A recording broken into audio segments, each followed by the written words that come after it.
This video is brought to you by patreon.com/worsttake. Get access to exclusive live streams and Discord servers, on-screen shoutouts, and early access to some videos when you join now. Help make sure that we can continue to make content like this by supporting the Patreon. Links are in the description down below.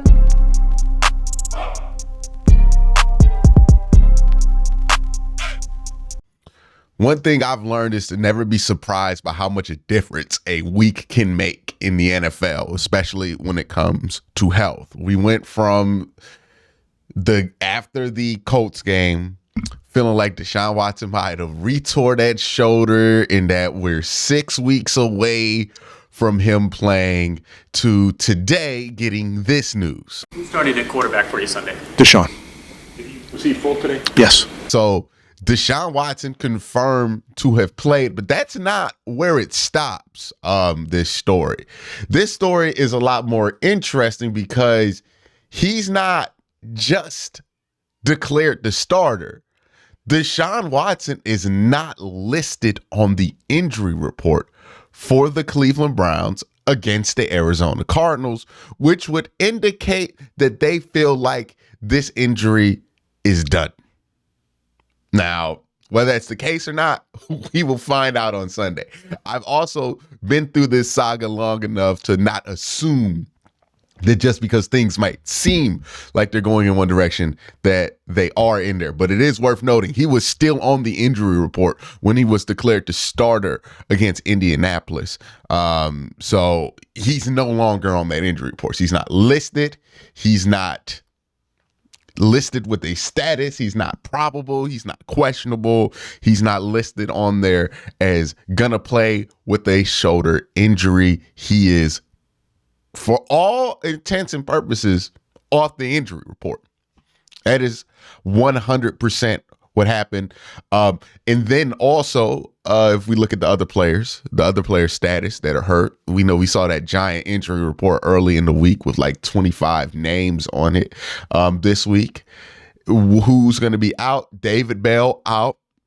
I don't know what happened to him, but he's out. Greg Newsome out. Alex Wright out. I'll touch on those two real quick before I get back to Deshaun. I think it's a good thing that those two are going to be out, Greg Newsome and Alex Wright. Not a good thing because we're a better team without them. I don't believe that. I think that Greg and Alex Wright do have a purpose on this team, but they have both been on and off the injury report since the Pittsburgh game. And I think if they need a couple weeks to get healthy, it's worth it because they're not playing anywhere close to 100%. And it's obvious because every time they go out there, they break down again. So whatever you need to do to make sure Alex Wright stays off the injury report for the next couple of weeks and Greg Newsome stays off the injury report for the next couple of weeks, I think you have to do it if you're the Cleveland Browns. I know that Alex Wright is back on the injury report because of the same thing that put him on it, right? That's because of the knee that he's been listed with. But if you look at Greg's been listed with the groin. So that's a little different, right? Greg got on the injury report versus Pittsburgh for the elbow. Now he's on here with the groin. Greg can get beat up a little bit during the season. So it's just tough. And sometimes this just happens with corners, that they go through a stretch where they just get a lot of weird injuries. But that is the word coming out of Browns camp when it comes to Deshaun Watson and these guys. We're going to talk about what that means for the Browns and what this might mean for Deshaun Watson going forward. Also, let's check in with what's going on with Arizona now, because Arizona in a very similar situation that the Cleveland Browns are in, where their Pro Bowl quarterback that's been missing for most of the season, well, all the season, is also on the verge of coming back.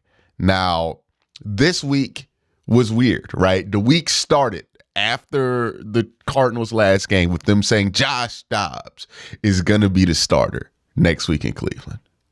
Then Josh Dobbs gets benched for Clayton Tune. Then Josh Dobbs gets traded to the Minnesota Vikings.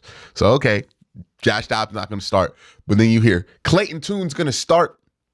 Very low chance that Kyler Murray plays in this game. Okay, Yeah.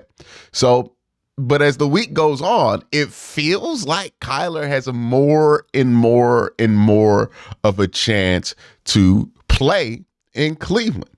Now, I'm going to read some tweets from Omar Ruiz, who works for the NFL Network. He also seems to have eyes and ears on this situation in Arizona. He says Jonathan Gannon, the Cardinals coach, says that they have decided who will start for the quarterback, okay, my bad. Let me read this again. That they haven't decided who will start for the Cardinals at quarterback versus the Browns Sunday.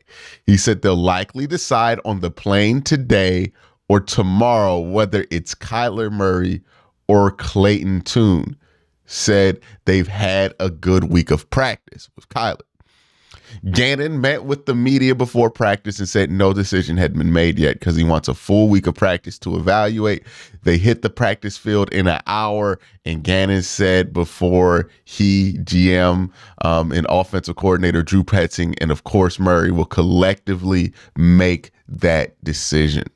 So we will know by the end of the day whether this is going to go from a battle between Clayton Tune and PJ Walker, two quarterbacks who have combined for 5 wins in their NFL career, or Deshaun Watson and Kyler Murray, two quarterbacks who have combined for 5 Pro Bowl appearances in their NFL career. It drastically changes the matchup for both teams, especially because since both of these quarterbacks are coming back after such a long delay, you don't necessarily know what they're going to be right away in that first game.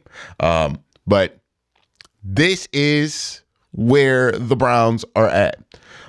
It kind of makes sense because we're just about 6 weeks into this injury, and it was a 4 to 6 week injury, and they feel like it is what it is now. It's over with. They feel like it's done. He's no longer on the injury report. He's not listed. Now, what can we expect out of Deshaun Watson in his first game back? I said in my bold prediction, and I'll continue to say now, I don't think he's going to throw the ball that much. Now, I could be surprised by this, or the game can roll out in a way where that becomes irrelevant, right? Like the game can unfold in a way to where he has to throw the ball 40, 50 times. I hope to God not 50 times, but the game can fold out in a way that he has to throw the ball over 30 times, right? And depending on how that happens, I don't think that's necessarily a bad thing. I think he's going to throw the ball about 25 times. I think they're going to take 6 or 7 deep shots here. They'll probably take one early in the first quarter to see if his shoulder can hold up. I wonder also, what have they done internally to feel confident that not only is that shoulder going to hold up throughout practice, and if he does a full practice, but that shoulder is going to hold up if he really starts to want to throw the ball. Like, if he does it like the Indy game where he's rolling right, he wants to throw to his left. Like, is it going to hold up in those circumstances, or do they think that they have to kind of have a more careful game plan for him going forward? Like, I'm interested to know how careful they're going to be, or how cautious that both them and Deshaun Watson feel like they have to be. Kevin did say in his press conference that Deshaun's not going to wear a harness. He's not going to wear a brace. He doesn't need to, and that he is going to be able to go out there and play on Sunday. That is the word. Again, we've been through this before, but the signs were a little different going into Indy, right? He was still on the injury report when he played in Indy. He had the brace on when he played in Indy. He had to wear like a sleeve and everything else that he's never worn before when he played in Indy. This is a little different. Now, how much could that shoulder have recovered in the last couple of weeks? I don't know.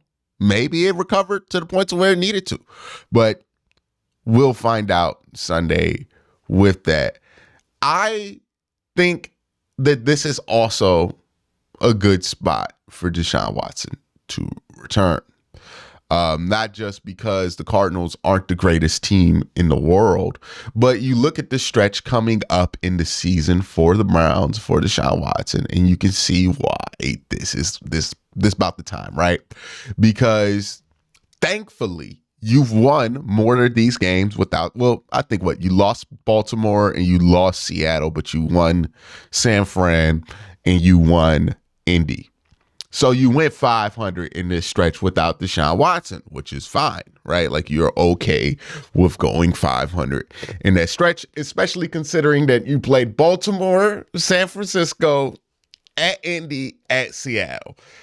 3 of those teams are in first place were at first place in their division when you played them. And in the Colts, you played them on the road. Still a tough team. So you went 500 in that stretch, which allowed the season to stay exactly where it was when Deshaun Watson last played. So now, if Deshaun Watson gets in there, you're able to win versus Arizona. You go into a game at Baltimore. And if Deshaun, depending on how he looks, and honestly, as long as Deshaun gets through that game, week 9, he might not look great. And I don't think he's going to look great. He's been hurt. He needs reps.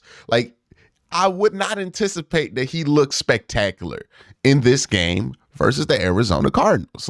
I think he's going to look maybe. But if he doesn't look great, and it looks like a quarterback trying to work back, and it looks like a quarterback who hasn't played a game in a month and a half, I really wouldn't be surprised. That's exactly what he is right now. So whatever it looks like, it'll look like. As long as he gets through it, if he gets through those 4 quarters and he can practice the next week and have a regular game week versus the Baltimore Ravens, then all of a sudden I think you do have a chance to win that game versus Baltimore. With PJ Walker, that's just so unrealistic. I just was not going to ask PJ Walker to go in there and beat the Baltimore Ravens. I didn't think that was something that had a realistic chance of happening. But with Deshaun, hey, it's possible. Right? It's possible you get enough on offense. It's possible the defense steps up. And it's possible that you can win that game. It's not probable. The Raiders are still not the Raiders. The Ravens are still a better team than you. But just because the team is better than you does not mean that you cannot win on any given Sunday. And now you have a chance to do so versus Baltimore. You play Pittsburgh at home. You should win that game if Deshaun is out there, right? We feel like they should win that game. And then when you get into the meat of this stretch, right, where we're talking about the games that you want to win, you feel like you have a chance to win and that you should win, Deshaun's going to be a lot more comfortable. He's going to be a lot more recovered from this injury because you're not just throwing him out there and it's his first week or something like that. You get to play Pittsburgh with him having 2 games under his belt, however those 2 games go. You get to play Denver with him having some games under his belt. Same thing with at Los Angeles, same thing with Jacksonville, same thing with Chicago. It's important that he gets these reps. It's important that he gets these games in, because before Deshaun Watson got injured, one of the things we were talking about that he needs is more reps in this offense, right? He just needs more time in his offense. And I thought that he probably needed from that Tennessee game, I felt like he needed 3 or 4 more games. So best case scenario, he picks up where he left off with Tennessee and he just needs 3 or 4 more games to get going. And you're talking about by week 12, he's set up. Now, worst case scenario, he needs 3 plus 3, so 6 weeks to get going. And you're talking about him kind of being up and down from Arizona, Baltimore, Pittsburgh, Denver, Broncos, Rams. But by the time you hit the Bears game, he should be where we expected him to be. Either way, you get that last chunk of the season with the Deshaun Watson that hopefully resembles the one that you paid for. But that's the news. Deshaun Watson, not just back at practice, looks like he's playing. And while we've been here before, right, and I will reiterate this, it is important to have a little bit of skepticism about how much he can play at this point, or if he's going to be able to go 100%. There's skepticism, there's a healthy amount that can be there. But also recognize that this has gone a little different than the last time he played. He practiced the whole week this time, right? Wednesday, Thursday, Friday. The week before, he only practiced Thursday and Friday. Last time he went out there, he had a brace. It was a game time decision. He was still on the injury report. This time, it was not a game time decision. He did not have a brace, and he's not on the injury report. The signs are pointing that this is when he was supposed to come back, right? That he pushed it early to try to play versus the Colts. It did not work out. And we ended up in this spot, and they decided to hold him out and just let him play when he's supposed to play. And this looks like the target. Now, again, on the other side, you might go from playing Clayton Tune to Kyler Murray, which is a big difference. We know what this defense's issues have been versus mobile quarterbacks and everything else. So I want to ask you this question in the comment section. What do you think is the bigger deal? Deshaun Watson coming back and playing for the Cleveland Browns? And I want to ask you from the perspective of a Browns fan. What do you think is a bigger deal? Deshaun Watson coming back and playing in this game, or Kyler Murray potentially coming back and playing in this game? Both haven't played good football. For Kyler Murray, it's been like, a year and a half since he's really played consistent good football. The middle of 2021 for Deshaun Watson, it's been 2020. So both have not been excellent recently. So let me know what you think in the comment section below. Y'all have a great day. Have an even better night. Peace.